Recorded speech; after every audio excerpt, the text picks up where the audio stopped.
So I'd like to call the meeting to order. If we could rise for the pledge. I pledge allegiance to the flag of the United States of America and to the republic for which it stands, one nation, under God, indivisible, with liberty and justice for all. Welcome to the Grand Blanc Township Board of Trustees meeting for Tuesday, December 28th. This time, Clerk Robertson could call the roll. Yes. Trustee Hugo. Here. Trustee Fike is absent. Trustee Raridan. Here. Trustee White. Here. Treasurer Kilmer. Here. Myself. Here. Supervisor Bennett. Yes, thank you. 6-0, a quorum. Okay. This time we will ask for approval of the agenda. Motion by Ms. Hugo, support by Trustee Raridan. Trustee Raridan, support. Okay. Trustee Raridan. Yes. Trustee Hugo. Yes. Trustee White. Yes.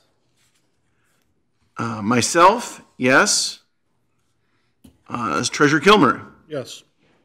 Supervisor Bennett. Yes. 6-0, motion passes. Okay, thank you.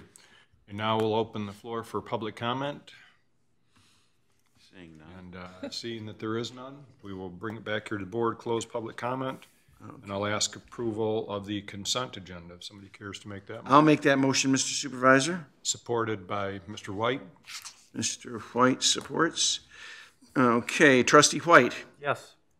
Trustee Hugo. Yes. Trustee Raridan. Yes.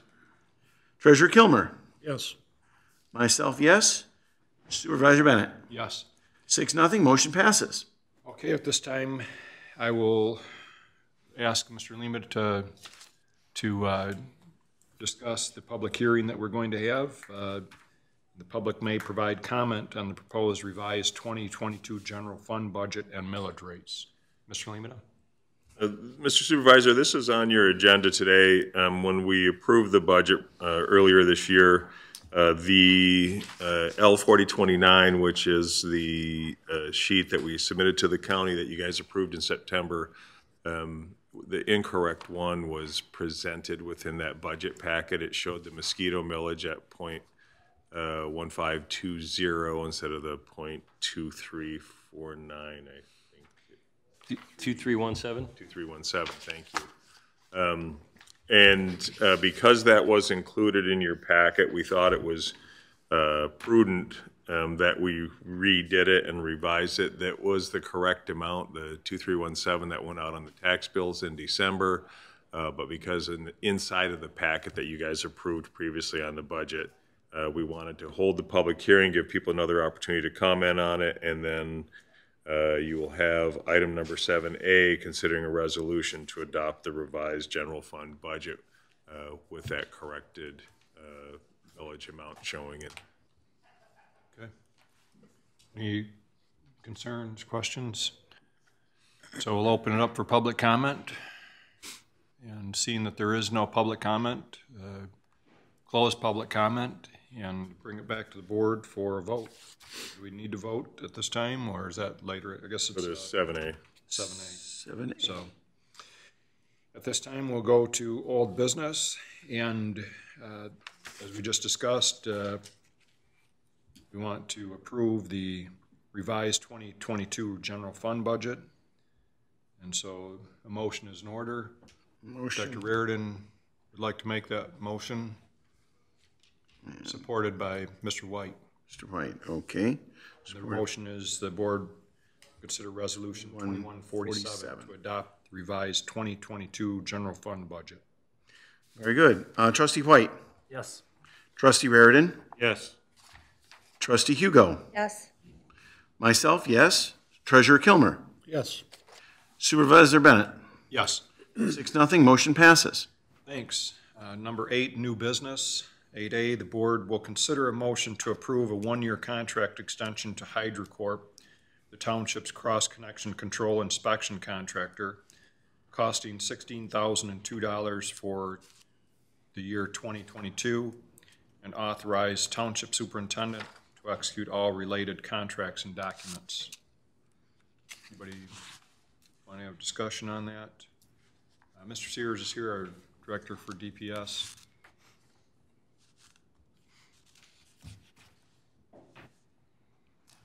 Probably just a quick conversation about the cross-connection program and why we do what we do.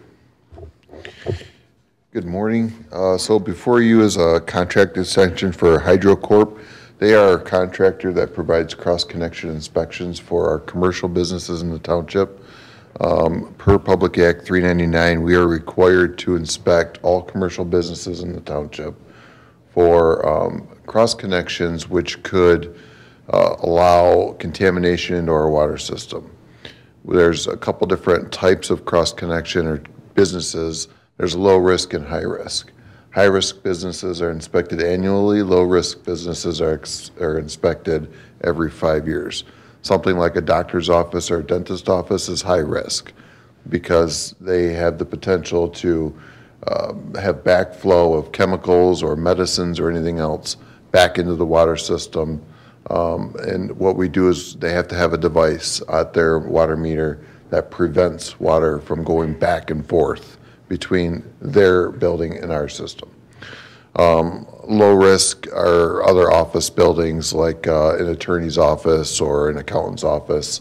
Maybe they only have a kitchenette or a bathroom or something.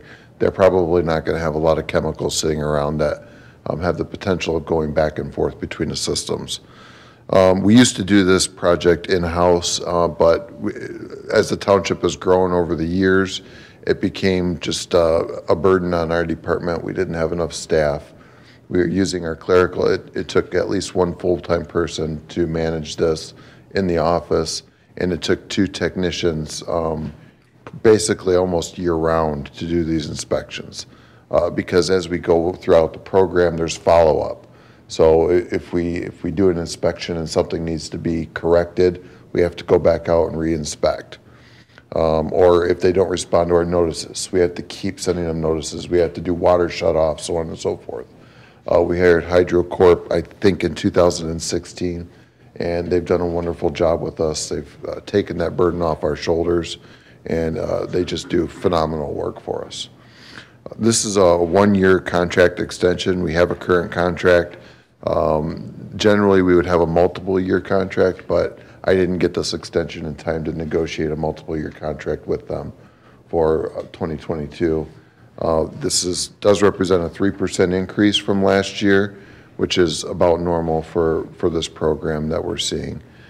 In the future, we've heard that Public Act 399, which is our state's water regulations, drinking water regulations, the Safe Drinking Water Act, that residential properties may be included in this in the future, which will, blow this program out of the water. Because, I think we have a few hundred commercial accounts that we inspect right now. This will take us to, a couple thousand at least accounts, because it includes irrigation systems. There's also talk that every home maybe have to have a check valve or something in the future. So hopefully it's in the distant future because that's a lot to plan for and accommodate. So, but this is a 1-year extension. Like I said, next year we'll bring a multiple 3-year agreement to the board for approval. Sears, we charge for this also, right? For cross-connection inspection? We do not charge for cross-connection inspections right now. No, other communities do, but we do not have a fee for that. If we ended up going to residential inspections, we would probably have to have some sort of fee. It would have to become some type of a fee-based inspection, whether we somehow include it in water rates or just charge a fee for every inspection. I know nearby communities do that now. Okay. Yes, Mr. Kilmer. So this is,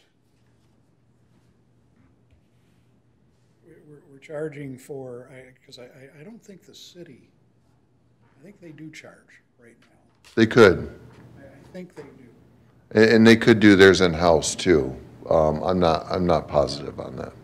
Well, the reason I had some insight into this when we did the things for. You can speak into the microphone, Mark, so everybody can hear you. It's all right. When we did the things for the festival, they had to come out and inspect everything and look at it. It wasn't a big deal, but they did charge, I think it was $125. Well, the health department would require it too. If you're providing food, they're going to require it, so it might have been. Correct. And they charge a fee for inspection. Absolutely. Could have been that too. In our case, I would think if we were ever to put a fee to this, it would be, you know, a $25 or $30 fee, not anything near $125 or whatever. I'm sure that's what this was, but It could be. I wouldn't swear to it. And the volume of water, a lot of our commercial accounts are using it. You know, Absolutely. good water customers, so. Sure.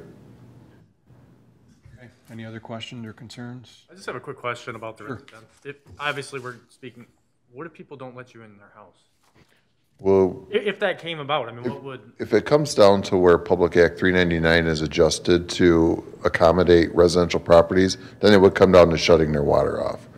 Because in our minds, if they're not letting us in to, you know, uphold the law, then maybe they're hiding something, or there may be an issue there that we need to correct. But that's a good question, Mr. White, because that concern has come up with the Water Advisory Board in that, I don't know what order or mandate this is at the state level, but they wanted to reassure that they don't have lead pipes, and they want municipality, I don't know if this is currently or they're planning on this, but there's talk to make sure that people's plumbing does not have lead in it, that they want the municipality to check every home. It's current. I mean, right now, we're being required to submit by the end of 2023, we have to submit an inventory to the state of Michigan on lead service lines. We're very fortunate that we don't have any lead service lines, but then the next step of that concern is lead in homes. We do have homes in the area where they use lead solder or fixtures with lead in them. So that will be something that, you know, we'll have to figure out later on down the road whenever those final changes are sent to us. So it is a concern of how does the municipality get held liable and people won't let you into their house, you know? It's Right. very valid concern. Okay, are we ready for a motion on this? Okay, Ms. Hugo would like to make that motion. Motion. Support, I'll support it if you, Okay. okay, this is, Resolution, or I guess it's not a resolution, but it's 8A. 8A, yes, okay. 8A. Trustee Hugo. Yes. Trustee Raritan. Yes. Trustee White. yes. Treasurer Kilmer. Yes, Myself, yes. Supervisor Bennett. Yes. 6-0, motion passes. Thank you. Item B, the board will consider a motion to approve a contract between Grand Blanc Township and Genesee County Drain Commission to proceed with design and engineering of the KCI sewer project and authorize the township superintendent to execute said agreement.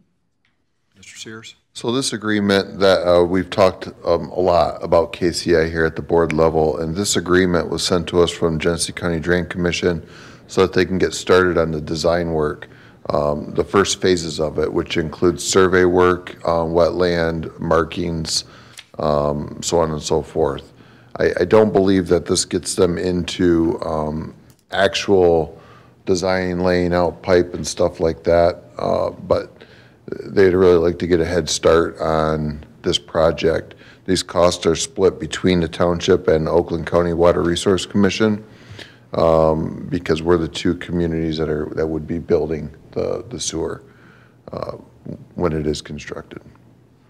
So Oakland County is working with us then? They are, yes. And as of right now, I don't know that they've approved this agreement, but I know they were working with the Drain Commission to get it approved. Sounds hopeful if they're wanting to move forward with this project. I have a question. Yes. What if Oakland County doesn't approve this? Then it would be null and void because it's in two parts, the agreement is, so. That's what I thought, but I Yeah. just wanted to. Right.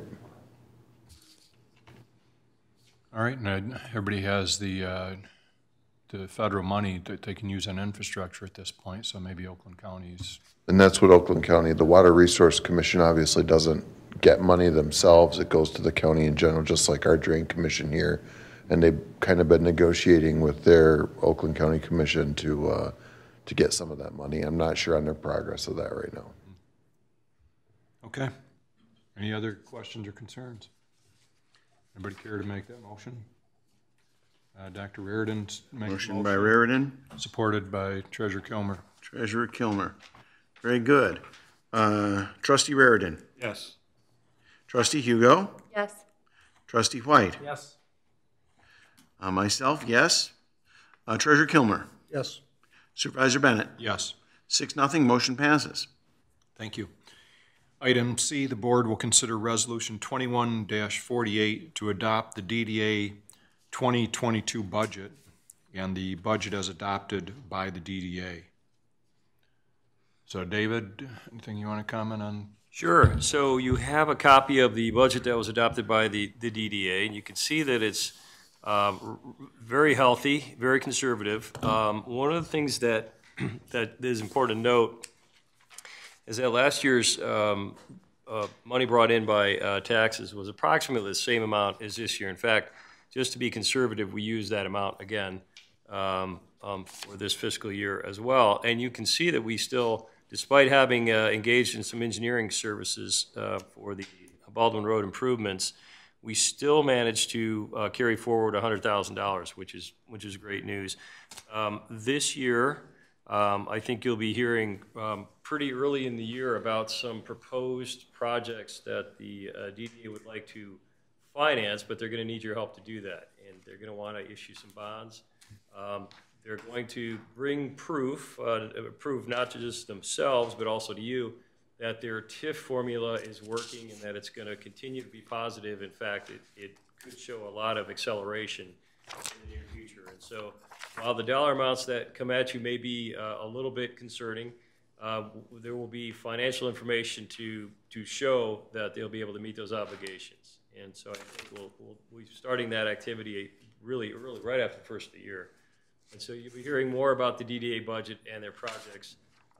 But based on our last meeting, and this is largely through the efforts of Dennis and Scott, there is a lot of enthusiasm, a lot of excitement, and a lot of optimism about development in Grand Lake Township, particularly coming out of the DDA. And I really, the energy in the room at our last DDA meeting was different than most municipal meetings, and it's a very exciting time.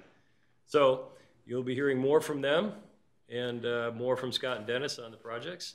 And in the meantime, this is just sort of a housekeeping. You are required to adopt the budget that they approved. And so if you have a problem with it, you can obviously force changes. But as you can see, it's pretty healthy and ready to go. Okay. Any questions or concerns? Dennis? I think David nailed it, and like I said, we're going to see, because of the potential for growth and development within the DDA district, they are going to be one of the best funded DDAs over the next few years. Of course, that takes a few years to catch up. For example, we know Fessler Bowman's headquarters is looked at for that Grand Blanc Enterprise Park. So when would that money actually be coming into the DDA? Depends on what's existing. December 31st of 2022 would get billed out in 2023 for real use in 2024. So when we talk about how we're excited about the development coming, it takes at least a couple of years for the revenue to actually catch up with the DDA. So the proposals that you'll see coming before you will be to bond it with the idea that the DDA can cover those bond costs with the income that's pretty much guaranteed as the project moves forward. Yeah, it is. I would just echo the comments with regard to our last DDA meeting. The amount of development that's going to be coming to the DDA is very impressive, and I know all of you will appreciate what we have coming. So the funding level, but we have some money that is going to be expended, but we can't bring more business in without improving some of the infrastructure in that area too. So it'll be something to be proud of for sure. With that, I'll encourage someone to make a motion if so inclined. Ms. Hugo would like to make that motion. I'll second it if you wish. Okay. Okay. Trustee White. Yes. Trustee Hugo. Yes. Trustee Raritan. Yes. Treasurer Kilmer. Yes. Myself, yes. Supervisor Bennett. Yes. 6-0, motion passes. Okay. Item D, the board will consider a motion for approval of the proposal from Foster and Foster to provide financial reporting for the OPEB and GASB 74/75 reports for a total of $14,750. Superintendent Limita can explain a little bit more about that. This is required for our financial reporting to the state, and the OPEB reporting, obviously, Public Act 202 comes into play, and it reports on our progress and how well we're funded in our retiree health care system.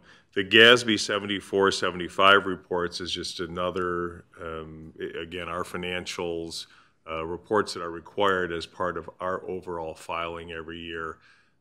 We're not asking to change, although Foster and Foster may sound different for some of you.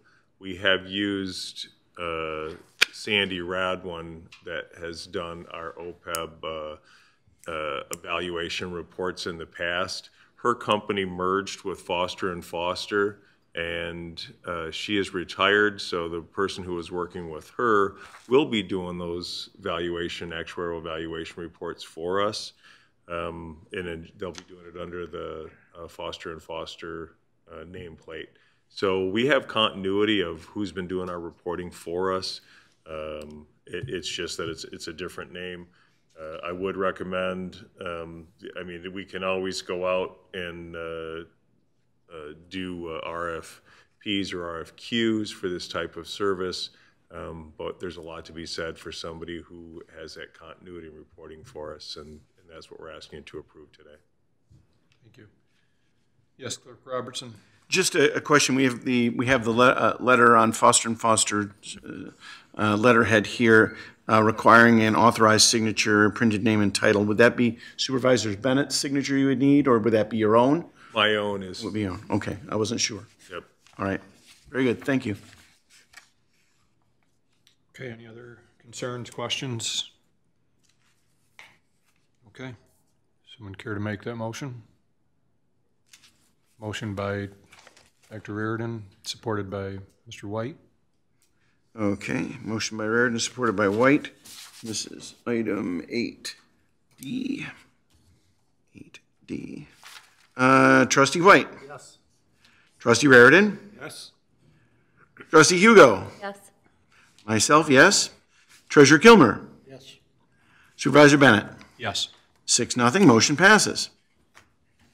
Okay, future agenda items. Mr. Limita, what do we think we want to cover at the next meeting with regard? So, and one of the things that we agreed to do as part of our strategic plan is that, and we highly encourage this for anybody that's doing strategic planning, is that in January of the following year, you hold the meeting about strategic planning, whether you guys choose to do that during a regular held meeting and we focus on the overall strategic plan.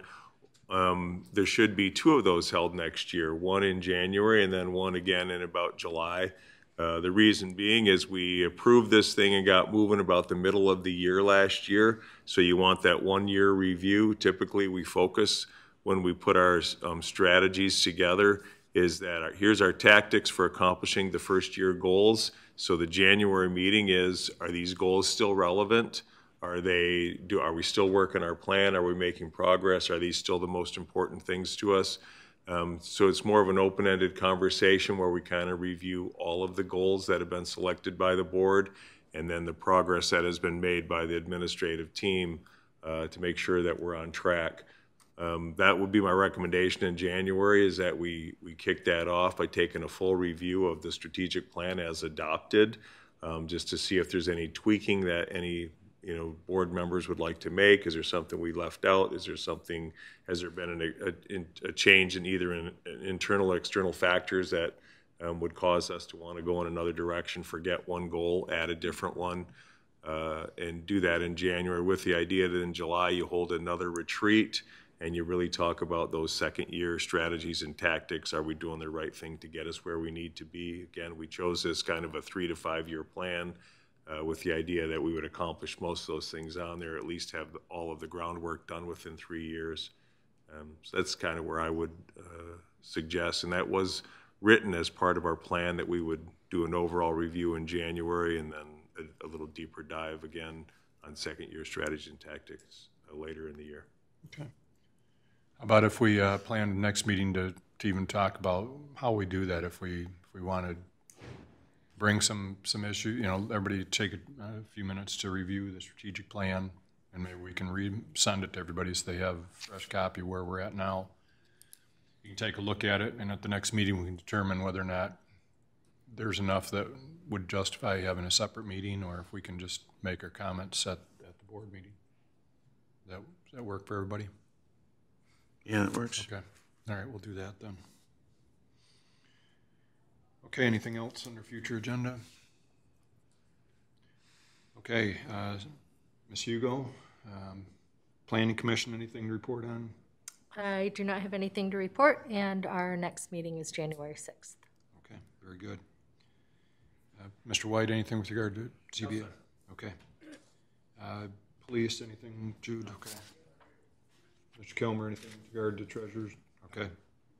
Clerk Robertson? Nothing to report. Okay.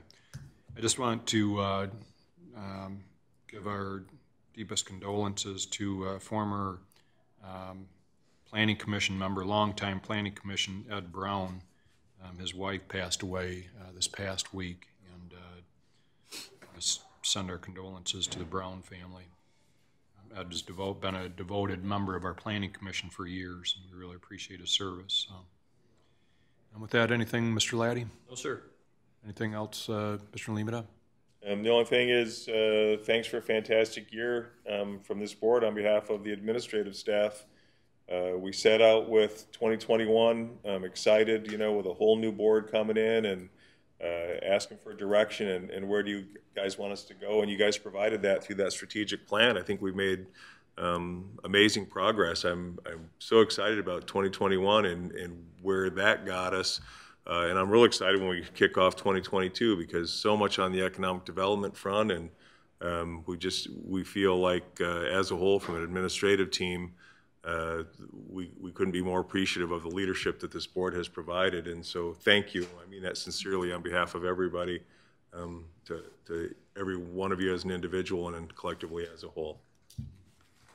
Thank you, Mr. Lehman. I think our board would feel likewise about the staff, and it has been a pleasure to work with all our board members here and with our department heads and certainly with you. So. Thank you to everybody for your time and your efforts to make the township the best that we are. You know, we're working to be the best, and I think in many cases we are, but we're always looking for improvement. So, thank you. Okay, anything else for the good of the meeting? With that, I'll make somebody care to make a motion to adjourn. I will make the motion to adjourn at 11:29 a.m. Okay, support? Second it. Okay. All in favor, say aye. Aye. 29. Anyone opposed? Voice vote. Okay. Thank you. Happy New Year. All right.